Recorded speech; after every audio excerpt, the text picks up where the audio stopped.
Hello बच्चों, कैसे हो सब लोग।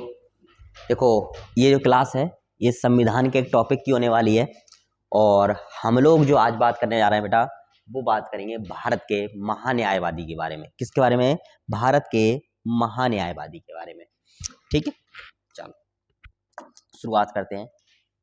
हेडिंग आज का टॉपिक है भारत के महान्यायवादी।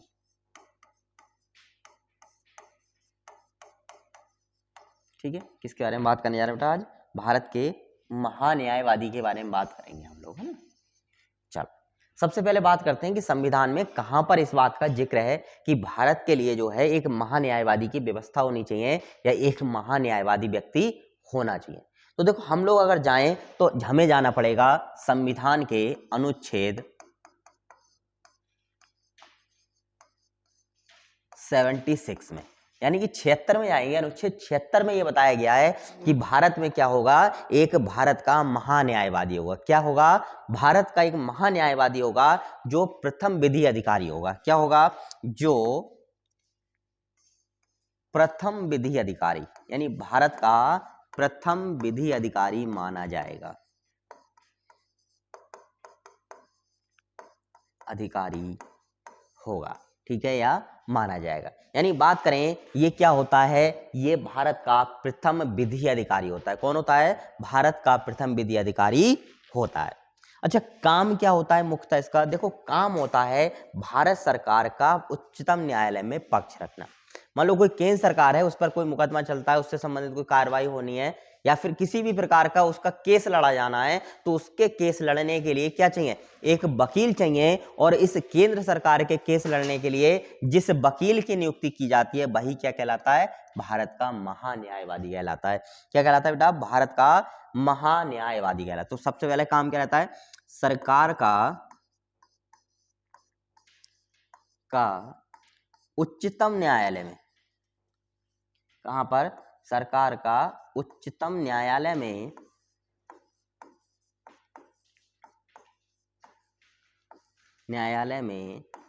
पक्ष रखना। ठीक है, यानी क्या करता है? सरकार की तरफ से वकील का काम करता है, सरकार की तरफ से जो है उच्चतम न्यायालय जाता है और सरकार का क्या रखता है? पक्ष रखता है। क्या करता है? सरकार का पक्ष रखता है। ठीक है, अब बात करते हैं कि सरकार का जो पक्ष रखा जाता है तो ये उच्चतम न्यायालय जा सकता है या नहीं जा सकता है पक्ष रखने के लिए? तो बिल्कुल, जो भारत का महान्यायवादी होता है वह उच्चतम न्यायालय में जा सकता है। क्या कर सकता है? उच्चतम न्यायालय में जा सकता है। ठीक है, ध्यान रखोगे कि वह क्या कर सकता है? उच्चतम न्यायालय में जा सकता है। ठीक है, आगे बात करें कि इसकी इसकी जो नियुक्ति है वो किसके द्वारा होती है। अगर इसकी नियुक्ति की बात करें बेटा हम लोग, तो जो इसकी नियुक्ति करने वाला व्यक्ति है, इसकी नियुक्ति की जाती है राष्ट्रपति के द्वारा। किसके द्वारा? राष्ट्रपति के द्वारा। नियुक्ति की बात करें हम लोग तो ये नियुक्ति की जाती है राष्ट्रपति के द्वारा। लेकिन क्या राष्ट्रपति जिस व्यक्ति को भारत का महान्यायवादी बनाना चाहता है तो बना सकता है? बिल्कुल नहीं। क्यों? क्योंकि राष्ट्रपति जो इसकी नियुक्ति करेगा वो करेगा मंत्री परिषद की सलाह पर। किस पर? मंत्री परिषद की सलाह पर। किसकी सलाह पर? मंत्री परिषद की सलाह पर क्या करी जाएगी? इसकी नियुक्ति करी जाएगी। आगे बात करते हैं, अब इसके पद की समाप्ति कैसे हो सकती है, यानी इसका पद जो है वो कैसे खत्म हो सकता है, कैसे समाप्त हो सकता है। तो कारण है पद की समाप्ति की, अगर हम बात करें पद की समाप्ति, पद की समाप्ति बेटा अगर हम बात करें तो दो प्रकार से हो सकती है। या तो ये अपना त्याग पत्र दे दे, ठीक है, त्याग पत्र देकर, या फिर इसको राष्ट्रपति, यानी जिसने इसको चुना है वो राष्ट्रपति की जब तक इच्छा रहे तब तक के लिए, यानी कह सकते हैं राष्ट्रपति के द्वारा हटाए जाने पर।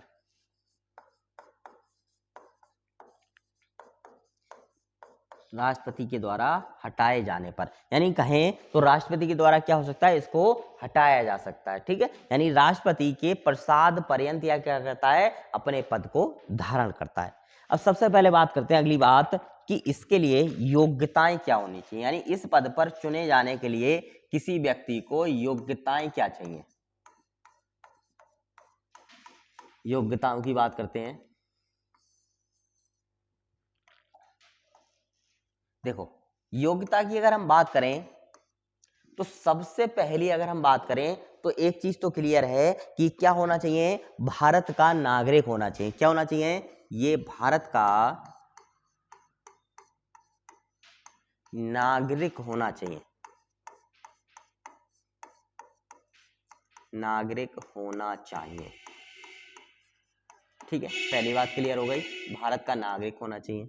दूसरी बात, किसी भी राज्य के, भारत के राज्य क्षेत्र के किसी भी राज्य के उच्च न्यायालय में, भारत के किसी भी राज्य के उच्च न्यायालय में कम से कम 5 वर्ष, कितना, कम से कम 5 वर्ष न्यायाधीश का अनुभव रखता हो। क्या करता हो, कम से कम 5 वर्ष न्यायाधीश के का अनुभव रखता हो, यानी न्यायाधीश के पद का क्या रखता हो, अनुभव रखता हो, या कह सकते हैं कम से कम 5 वर्ष तक ये क्या रहा हो, किसी भी उच्च न्यायालय में, भारतीय राज्य क्षेत्र के किसी उच्च न्यायालय में क्या रहा हो, कम से कम 5 वर्ष न्यायाधीश रहा हो। अगर न्यायाधीश नहीं रहा हो तो, अगर न्यायाधीश नहीं रहा हो तब 10 वर्षों तक, कम से कम 10 वर्षों का अनुभव किसी उच्च न्यायालय में, अनुभव किसी उच्च न्यायालय में वकील के रूप में, वकील के रूप में हो। या तो पहली शर्त यह है कि भैया किसी भी उच्च न्यायालय में क्या रहा हो, किसी भी उच्च न्यायालय में जो है ये न्यायाधीश रहा हो, और अगर न्यायाधीश नहीं रहा है तो कम से कम 10 वर्षों का वकालत का अनुभव रखता हो। इन दोनों में से एक बात जो है होनी चाहिए। इसके बाद बात करते हैं वेतन की। तो अगर वेतन की बात करें तो इसका वेतन संविधान में कोई भी निश्चित नहीं किया गया। ठीक है, निर्धारित नहीं है, निर्धारित नहीं है, लेकिन इसे राष्ट्रपति की, क्या, लेकिन इसे राष्ट्रपति की इच्छानुसार वेतन प्राप्त होता है। क्या होता है, वेतन प्राप्त होता है। ठीक है, राष्ट्रपति की इच्छा अनुसार क्या होता है, वेतन प्राप्त होता है। और साथ ही साथ किसी भी सांसद के समान भत्ते और सुविधाएं मिलती हैं, भत्ते और सुविधाएं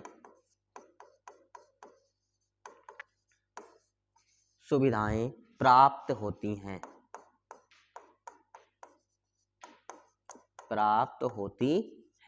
ठीक है, समझ गए। तो ये क्या है, ये इसकी योग्यताएं और वेतन की बात हो गई। आगे बात करते हैं कि इसके कार्य क्या क्या रहते हैं। मुख्यतः अगर भारत के महान्यायवादी की बात करें तो उसके कार्य जो है वो क्या क्या रहते हैं, चलो एक एक करके जानते हैं। बात करेंगे कार्य की।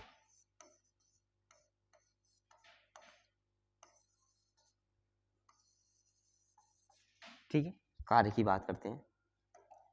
नंबर 1 क्या कार्य हो सकता है, नंबर 1 कार्य की बात करी जाए तो ये भारत सरकार को विधि संबंधी विषयों पर सलाह देता है। क्या करता है, भारत सरकार को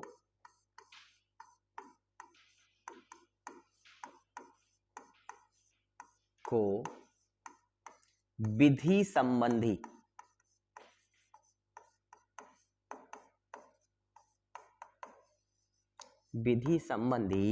सलाह देता है। कब, जब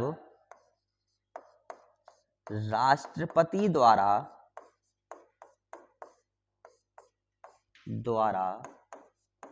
सलाह मांगी जाए, राष्ट्रपति द्वारा सलाह मांगी जाए। ऐसा नहीं है अपनी मर्जी से कुछ भी करता रहे, ठीक है। तो राष्ट्रपति द्वारा जब सलाह मांगी जाएगी तब भी क्या होगा, तब भी यही काम होगा। आगे बढ़ते हैं, दूसरा कार्य क्या रहता है।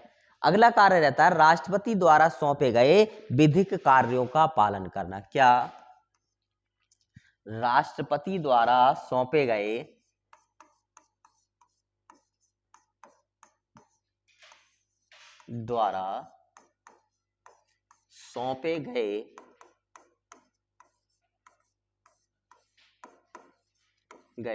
विधिक कार्य,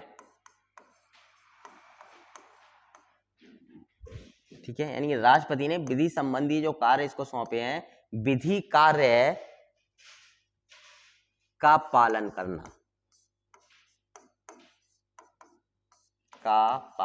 यानी राष्ट्रपति ने इसको विधि संबंधी कार्य सौंपे हैं उनका क्या करना है, इसको पालन करना है, ठीक है। उसके बाद जो कार्य उसको सौंपा गया हो उसको पूरा करना। क्या करना, जो कार्य इसको राष्ट्रपति द्वारा सौंपा गया उसको पूरा करना। अगली बात यह है भारत सरकार के किसी भी क्षेत्र की अदालत में भारत सरकार का पक्ष रखना। क्या करना, भारत सरकार का पक्ष रखना। यह कह सकते हैं अदालत में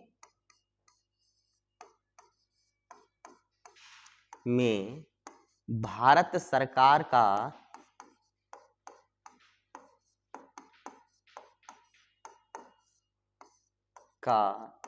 पक्ष रखना।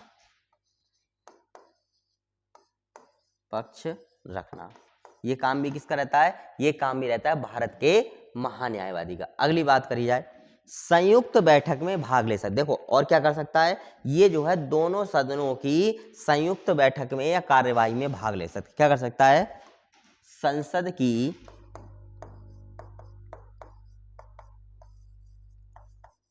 दोनों सदनों की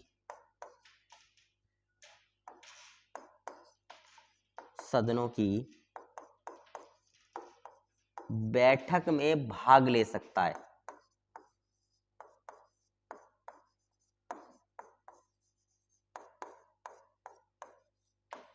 ठीक है, यानी कि ये किसको ये अधिकार दिया गया है, ये संसद की दोनों सदनों की जो बैठक होगी उसमें भाग ले सकता है और साथ ही साथ उसमें बोल सकता है। क्या कर सकता है, उसमें अपनी बात रख सकता है या उसमें बोल सकता है।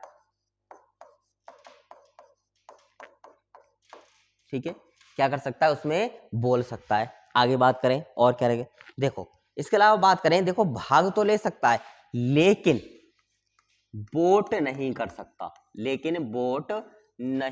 सकता,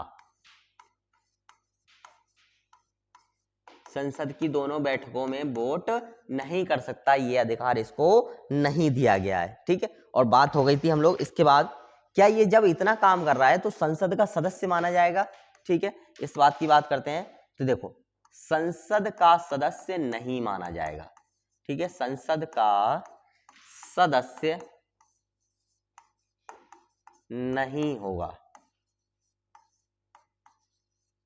सारे काम तो करेगा, सदस्य के समान वेतन भत्ते भी प्राप्त करेगा, भत्ते और सुविधाएं प्राप्त करेगा, लेकिन संसद का सदस्य नहीं माना जाएगा। ठीक है, इसके बाद बात करें, इस पर कुछ बाउंडेशन लगाई हुई है। बाउंडेशन क्या है, ये सरकार के विपरीत नहीं जा सकता, सरकार के विपरीत या विरुद्ध नहीं जा सकता। जो सरकार कहेगी भाई इसको क्या करना पड़ेगा, कार्य करना पड़ेगा, उसके विरोध में नहीं बोल सकता। इसके बाद बात करें, आपराधिक मामलों में किसी व्यक्ति का बचाव नहीं कर सकता। क्या नहीं कर सकता, आपराधिक मामलों में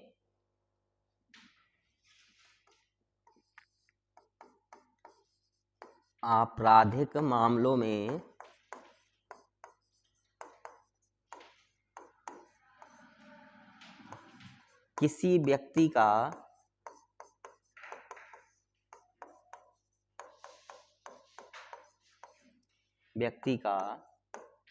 बचाव नहीं कर सकता।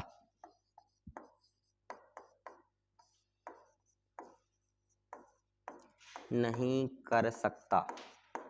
ठीक है, यानी अगर कोई अपना व्यक्ति है मान के चलो और इसको लगता है भैया इसको तो सजा हो जाएगी, तो ये क्या करेगा, उसका बचाव नहीं कर सकता। ठीक है, इसके बाद बिना सरकार के अनुमति के, क्या चीज, बिना सरकार के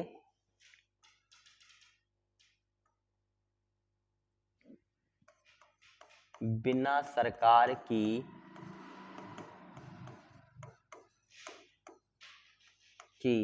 अनुमति के